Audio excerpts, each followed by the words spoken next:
다시 한번 마음을 다짐하겠습니다. 주여 말씀하옵소서. 말씀대로 직행하는 우리 모두가 되기를 축복합니다.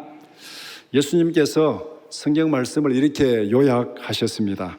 하나님을 사랑하고 내 이웃을 내 몸과 같이 사랑하라, 이렇게 요약하셨는데, 그러면은 신앙 교육의 목표는 무엇이겠습니까?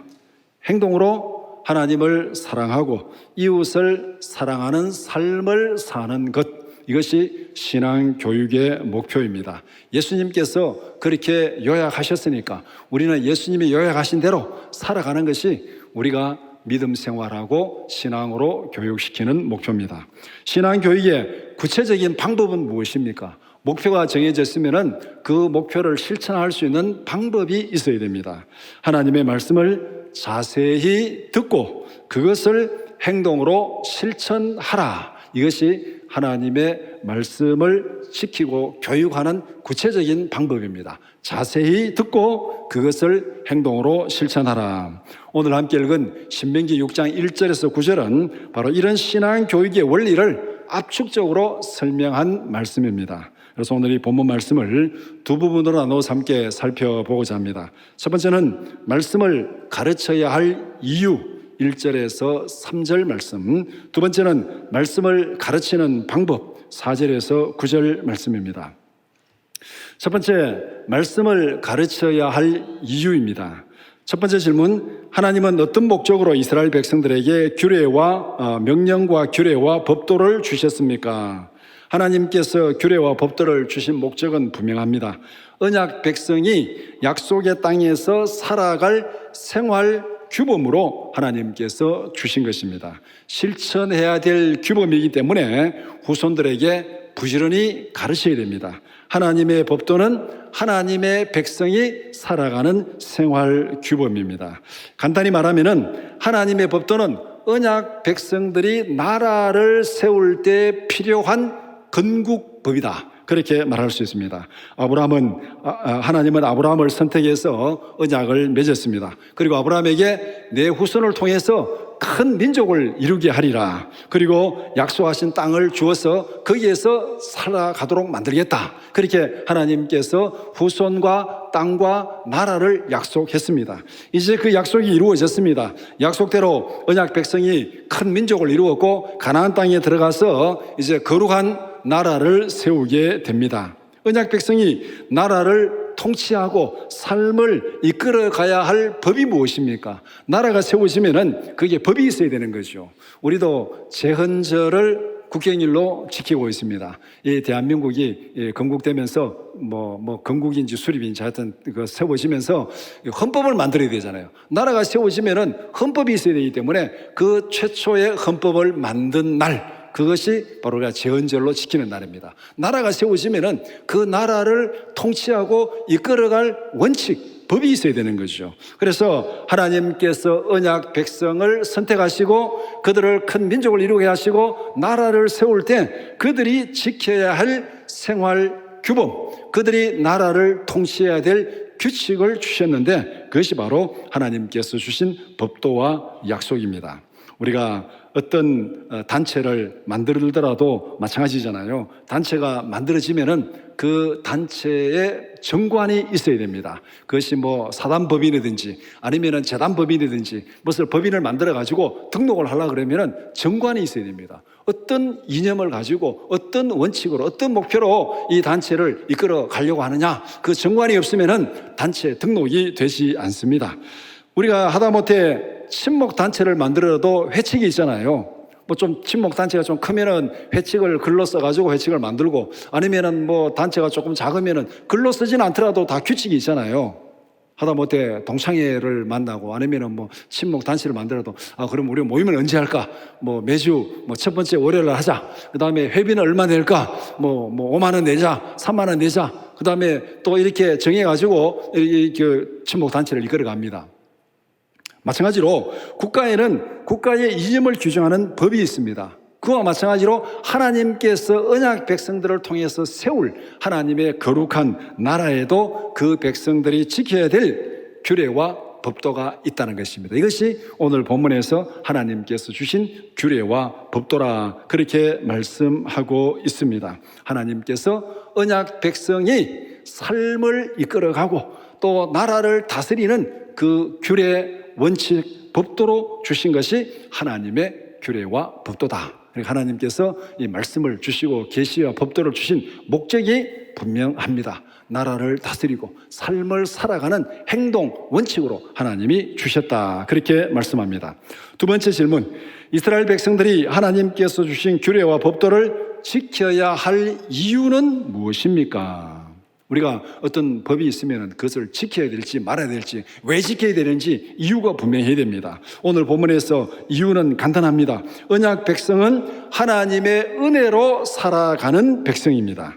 하나님의 은혜로 애굽에서 구원을 받았습니다. 하나님의 은혜로 홍해를 건넜습니다. 하나님의 은혜로 광야를 통과하고 약속의 땅에 도착했습니다.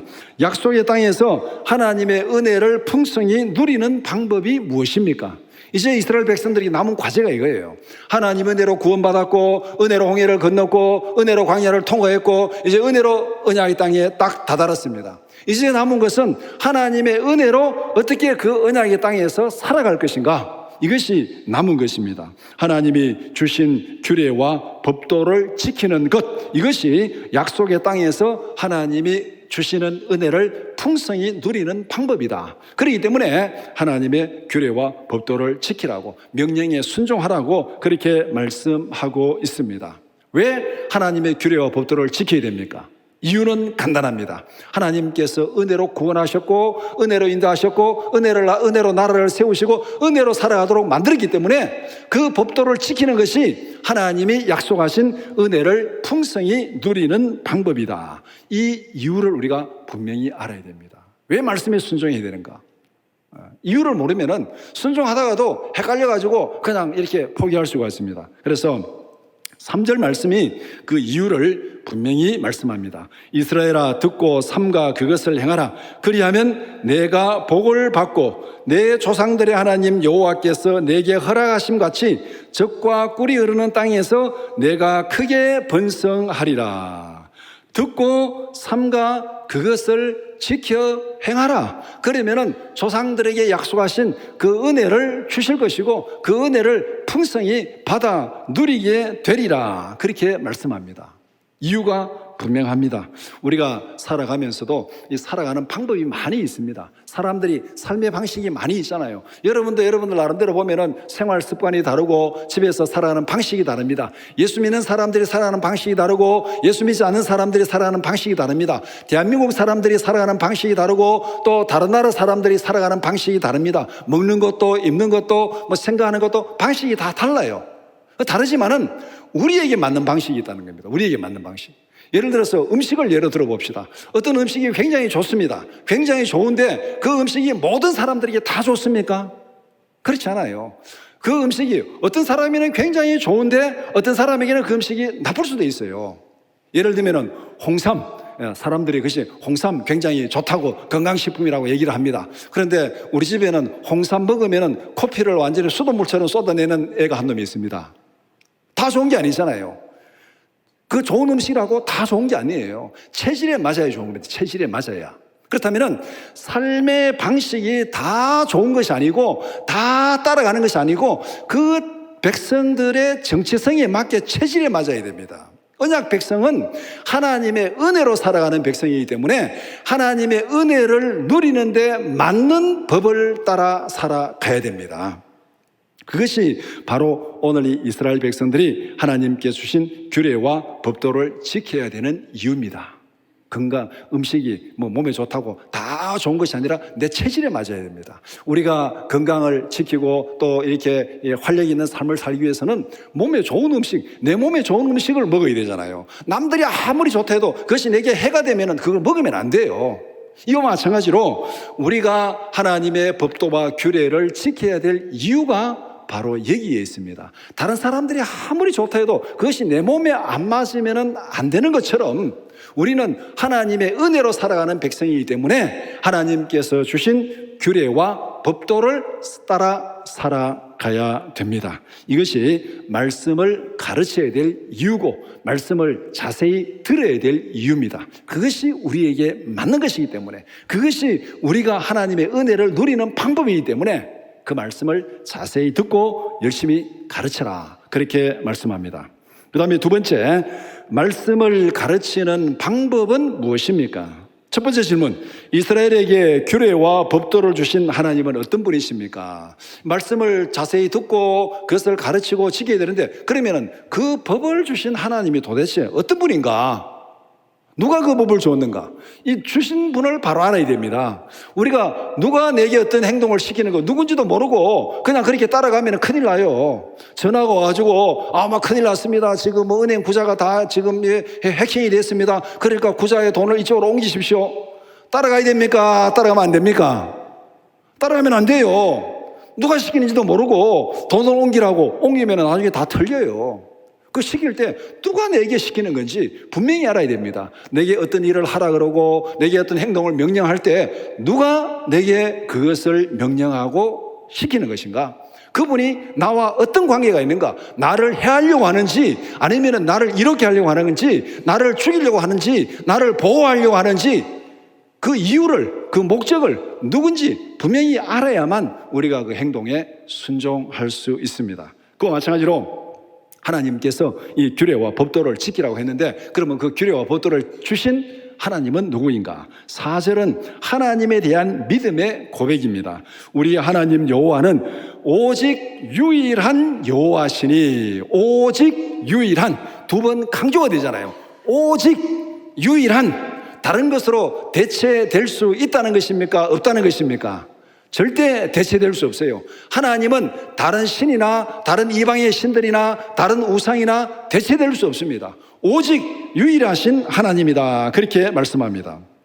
4절의 고백에는 출애굽의 모든 과정이 다 압축되어 있습니다.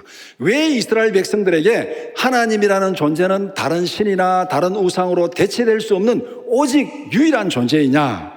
하나님은 애굽의 모든 압제에서 이스라엘을 구원하셨습니다.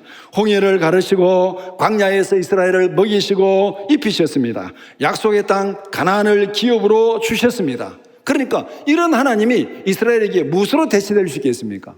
하나님이 구원하시고 하나님이 광야에서 먹이시고 입히시고 홍해를 가르시고 가나안 땅까지 인도하셨는데 이것보다가 더 이스라엘 백성들에게 정말로 이롭고 능력 있고 은혜롭고 사랑하시는 그 존재가 누가 있습니까?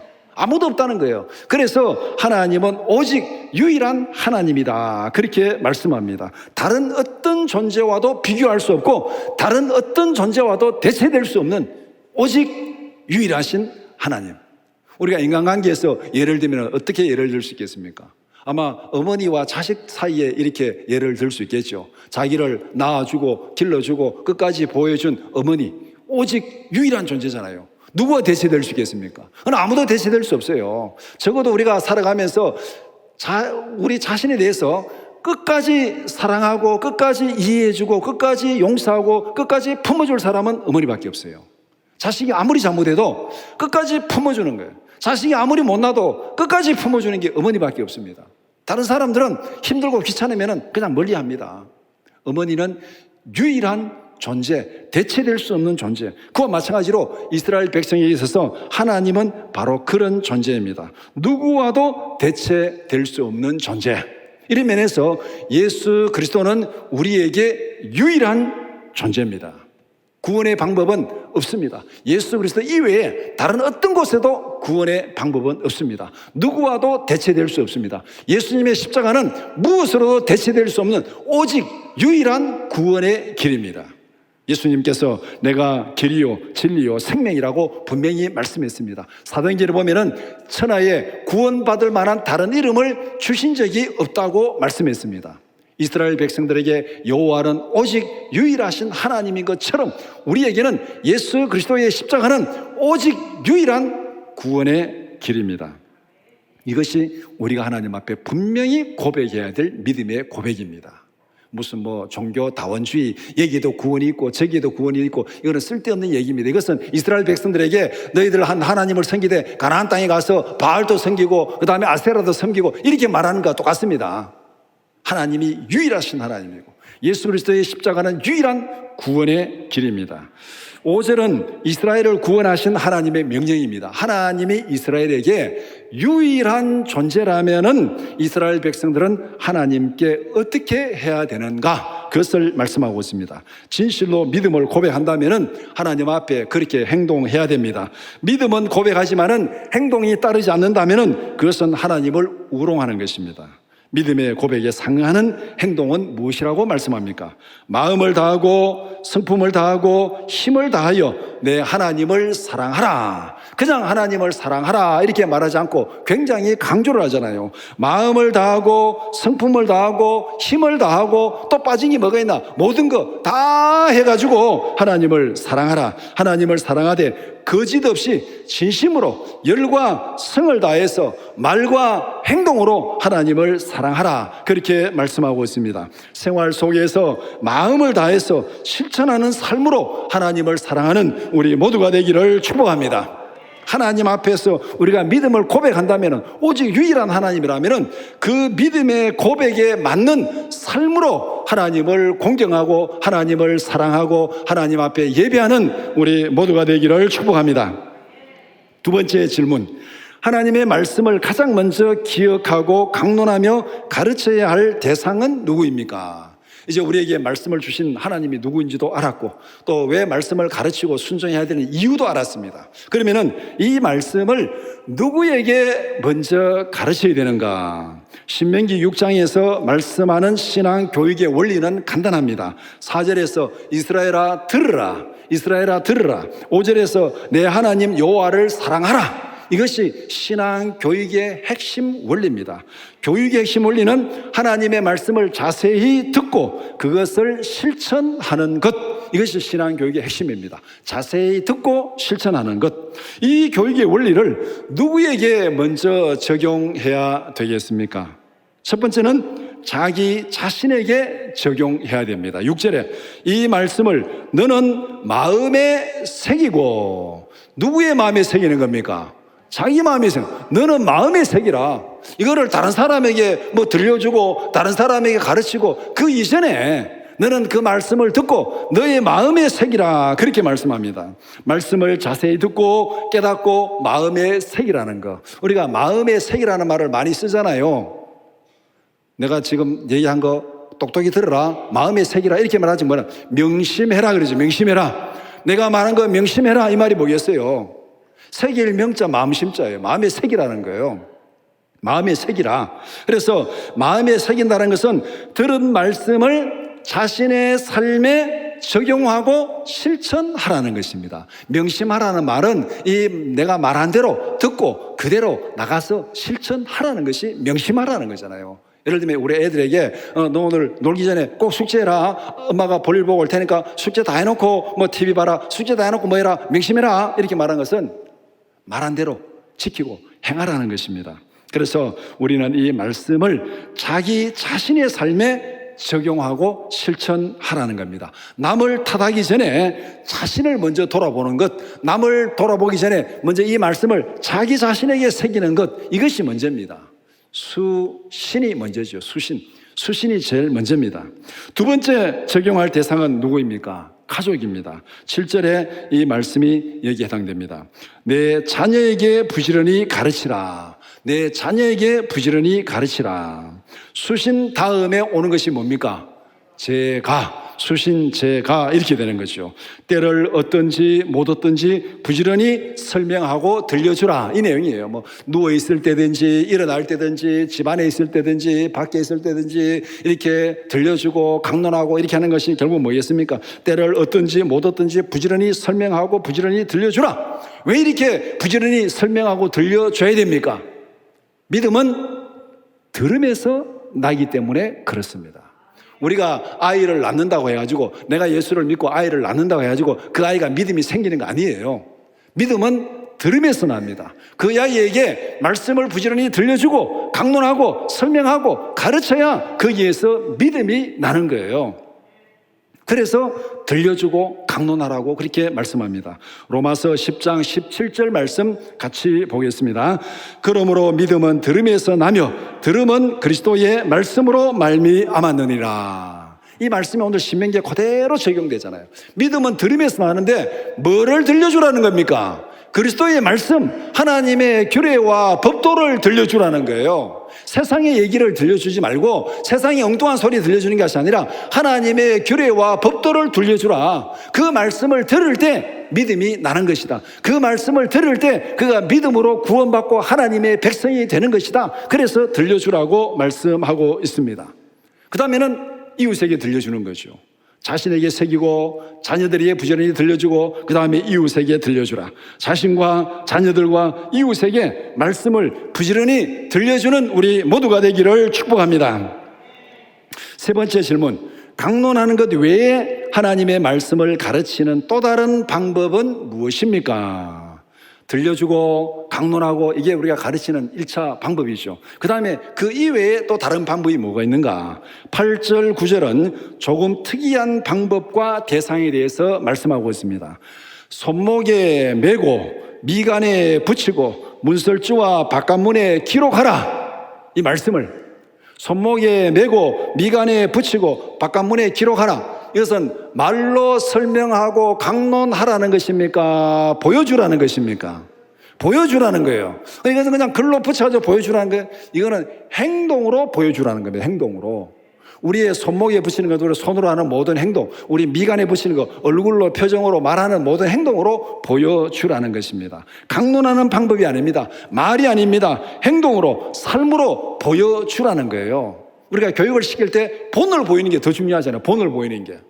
말씀으로 가르치고 강론하고 설명하는 것은 1차적인 방법이고 더 중요한 것은 그 말씀대로 본을 보여주는 것입니다. 이것이 더 중요한 거예요. 아마 남자분들 군대 갔다 오신 분들은 아마 다 경험했겠죠. 군대 가면은 다 밥만 먹고 눈만 뜨면 총검술하는 거. 설명하고 그 다음에 실습하고 설명하고 실습하고 제대할 때까지 설명하고 실습하고. 예. 군대에서 이론으로만 교육하지 않습니다. 실습하잖아요. 왜? 군인은 나가서 싸워야 되기 때문에 실습을 해야 되는 거예요. 믿음의 사람들이 누굽니까? 하나님의 군사잖아요. 하나님의 군사. 하나님의 군사이기 때문에 우리는 들은 것을 실천해야 됩니다. 실천. 그래서 이것을 행동으로 보여주는 것. 그래서 이 군대에서 이제 이론하고 그 다음에 실습시키기 위해서 흔히 말해서 숙달된 조교의 시범이 있겠습니다 하면 이제 그 숙달된 조교가 나와서 시범을 보이잖아요. 이게 교육의 방법이에요. 시범을 보이는 것. 우리가 행동으로 보여주는 것이 바로 여기에 해당되는 것입니다. 미간에 붙이고 손목에 메고 미간에 붙이고 바깥문에 기록하라. 누구에게 행동으로 보여주라는 것입니까? 내가 만나는 사람들에게 행동으로 보여주라는 것입니다. 집 앞을 지나가는 외부 사람들에게 행동으로 보여주라는 것입니다. 말씀을 실천하는 삶으로 세상의 빛과 소금이 되라. 예수님께서 말씀한 내용이 바로 여기에 딱 적용이 됩니다. 등불에 비유하면서 너희는 등불이다. 등불을 켜가지고 말 아래 두지 않고 말 위에 둔다고. 등불을 비추어서 밝은 빛으로 세상에 빛이 되라. 선한 행실로 사람들에게 빛이 되라고 예수님께서 그렇게 말씀하셨습니다. 이것이 무엇입니까? 선한 행실로 세상에 빛과 소금이 되라. 행동으로, 삶으로 보여주고 들려주라는 것입니다. 오늘 말씀이 바로 여기에 해당되는 거예요. 그래서 손목에 메고 미간에 붙이고 바깥문에 기록하라고 그렇게 말씀하고 있습니다. 수신제가 다음에 오는 것이 무엇입니까? 치국 평천하. 수신제가 그 다음에 집 밖에 있는 사람들에게 행동으로 보여주는 것. 이것이 진짜 신앙의 교육의 모습이고 순서입니다. 우리는 종종 이 순서를 뒤집으려는 경향이 있습니다. 하나님의 말씀을 자신이 아닌 다른 사람에게 먼저 적용하려고 합니다. 말씀을 일상적인 삶이 아니라 뭔가 크고 대단한 것에 적용하려고 합니다. 성경은 그렇게 말하지 않습니다. 자신에게 먼저 적용하고 가까운 데서부터 실천하고 그 다음에 생활로 실천하라고 그렇게 말씀합니다. 작은 일에서부터 충성하라고 말씀합니다. 우리가 하나님의 말씀을 지키면서 이 부분에 있어서 세상 사람들과 구별된 삶을 우리는 분명히 살아야 됩니다. 말씀을 자세히 듣고 들려주고 그 다음에 삶으로 실천하는 세상의 빛과 소금이 되는 우리 모두가 되기를 축복합니다. 말씀을 정리해 봅시다. 신앙교육의 핵심은 자세히 듣고 실천하는 것입니다. 무엇을 자세히 듣고 실천해야 합니까? 하나님의 말씀을 자세히 듣고 실천해야 합니다. 하나님의 말씀이 세상을 보고 듣고 생각하는 틀이 되어야 됩니다. 우리가 어떤 일을 하고 무엇을 생각하고 행동할 때 사람들이 뭐라고 하느냐, 세상이 뭐라고 하느냐, 유행이 뭐냐, 이것도 참고하는 거 중요하지만 그보다 더 먼저 해야 될 게 하나님의 말씀이 뭐라고 하느냐, 하나님의 말씀이 우리에게 어떻게 하라고 하느냐, 이것이 먼저입니다. 그러니까 세상을 보고 듣고 생각하는 틀, 하나님의 말씀이 우리에게 이 틀이 되게 하는 것, 이것을 말씀을 자세히 듣고 마음에 새기라. 이것이 첫 번째입니다. 그 다음에 두 번째는 왜 하나님의 말씀을 자세히 듣고 실천해야 합니까? 믿음의 사람들은 하나님의 은혜로 사는 사람들입니다. 믿음은 하나님의 말씀을 들을 때에 생기는 것입니다. 앞에서 로마서 10장 17절 읽었는데 다시 한번 보겠습니다. 그러므로 믿음은 들음에서 나며 들음은 그리스도의 말씀으로 말미암았느니라. 말씀에 순종하는 것이 하나님의 은혜를 누리는 가장 확실한 방법입니다. 우리는 하나님의 은혜로 사는 사람들, 하나님의 은혜로 사는 사람들, 이것을 분명히 알아야 돼요. 우리가 체질에 맞게 음식을 먹어야 건강하게 생활을 유지하는 것처럼 우리의 믿음의 체질, 우리의 영적인 체질, 우리의 삶의 체질에 맞는 생활 습관을 가져야 되는 거예요. 그렇기 때문에 우리는 무슨 다른 우상을 섬기고 허랑방탕하게 살아가는 그것이 아니라 하나님의 말씀에 순종해야 됩니다. 세 번째, 하나님의 말씀을 누구에게 적용하고 실천해야 됩니까? 먼저 자신에게, 그리고 자녀들에게, 그 다음에 이웃에게 들려주고 보여주라, 그렇게 말씀합니다. 우리가 유교에서도 수신제가 치국 평천하라, 그렇게 말하고 있습니다. 이 순서를 뒤집지 말고 순서대로 적용하고 실천해야 됩니다. 이 순서대로 살아가면은 우리가 하나님 앞에서도 문제가 없고, 이 순서대로 살아가면은 교회에서도 문제가 없고, 이 순서대로 살아가면은 국가에서도 문제가 없습니다. 그런데 오늘날 많은 사람들이 이 순서를 완전히 뒤집어가지고 살아가려니까 문제가 많습니다. 여러분들이 신문을 보고 방송을 듣고 하면은 흔히 정치한다는 사람들이 하는 행동이 뭐겠습니까? 한번 봐보세요. 뭐를 하고 있는지. 수신제가는 뒤로 딱 제껴놓고 어디 수신제가는 쓰레기통에 버리는지 모르지만은 치국 경천함 한다고 난리를 치고 있습니다. 무슨 나라를 구한다고, 국민을 위해서 뭐 한다고, 다 쓸데없는 소리예요. 국민 자기가 안 구해도 돼요. 나라 자기가 안 구해도 돼요. 자기 자신이나 잘 돌아보라면 돼. 자기 가정이나 잘 다스려야 돼. 자기도 제대로 돌아보지 못하고 가정도 제대로 못 다스리는 사람이, 자기도 법을 안 지키는 사람이 뭘 국민을 위한다고, 나라를 위한다고, 민족을 구한다고 말도 안 되는 소리 하고 있는 사람들이 너무나도 많아요. 이런 사람들이 정치판에 설치니까 늘 힘들고 고생하고 나라가 여러 가지 혼란이 많습니다. 또 자기에게 적용하지 않고 남에게 적용하려고, 남에게. 여러분 뉴스 한번 봐보세요. 어디서 나오는 뉴스가 전부 다 그런 얘기 아닙니까? 뭐 하나 있으면은 왜 그랬느냐, 왜 그랬냐, 남을 탓하고 원망하고 비난하고, 이거밖에 없어요. 이거밖에 없어요. 제가 이 신문이나 뉴스를 보면서 혼자 생각하는 게, 사람들 마음속에 너무너무 가시가 많이 돋쳐 있다. 지금 사람들 마음속에 너무너무 가시가 많이 돋쳐 있다. 아마 지난 5년 동안 막 비난하고 손가락질하는 데만 익숙해져 그런지 모르지만은 너무너무 가시가 많이 돋쳐 있어요. 뭘 하나를 봐도 제대로 보지를 못하고, 제대로 이해하지 못하고 수용하지 못해요. 뭘 봐도 토를 달고 비판하고 비난하고 손가락질하고, 또 뭐 하나 하면은 막 달려붙어가지고 그냥 공격하고, 전부 가시가 돋쳐가지고 남을 찌르고 찔리고 이렇게 살아가는 것이 지금 오늘 우리가 살아가는 현실의 모습입니다. 성경은 뭐라고 말합니까? 이거 따라가지 말라는 거예요. 너희는 이 세대를 본받지 말라. 우리 정말 이 세대를 본받지 말라는 거예요. 이 말씀을 오늘 우리의 삶에 심각하게 적용해 봐야 됩니다. 말씀을 내 자신의 마음에 먼저 새기고, 자녀들에게 부지런히 가르치고, 그 다음에 이웃에게 사람들에게 행동으로 보여주는 이 원칙이 오늘 본문이 우리에게 말씀하는 신앙인의 삶의 원칙이고 삶의 순서입니다. 이 순서를 우리가 바로 지켜야 되는데 성경이 이렇게 말하고 있는데 우리는 나도 모르게 무의식적에 계속 세상에서 뉴스로 보고 듣는 것이 남을 비난하고 남을 탓하고 남을 공격하는 것만 계속 보고 듣고 있기 때문에 나도 모르게 거기에 빠져버립니다. 그래서 교회에서조차도 누가 뭐 안 하면 아이고 뭐 자기 잘난 척하네 뭐 어쩌고 저쩌고 이렇게 우리도 모르게 그렇게 빠져들어갈 수 있다는 겁니다. 우리는 늘 기억하고 정말 영적으로 깨어 있어야 됩니다. 세상이 그런 말로 그런 생각으로 그런 행동의 습관으로 홍수가 난다 할지라도 우리는 하나님의 말씀으로 날마다 그것을 걷어내고 씻어내고 말씀의 원칙에 우리 자신을 바로 세워야 됩니다. 순서를 뒤집지 말고 순서대로 적용하자. 수신 제가 치국 평천합니다. 자기 마음에 새기고 자녀들에게 부지런히 가르치고 그 다음에 행동으로 삶으로 이웃에게 사람들에게 들려주고 보여주라고 그렇게 말씀하고 있습니다. 그 다음에 네 번째, 어떤 방법으로 들려주고 보여주라고 말씀합니까? 시간과 공간을 초월해서 지속적으로 반복적으로 들려주고 보여주라.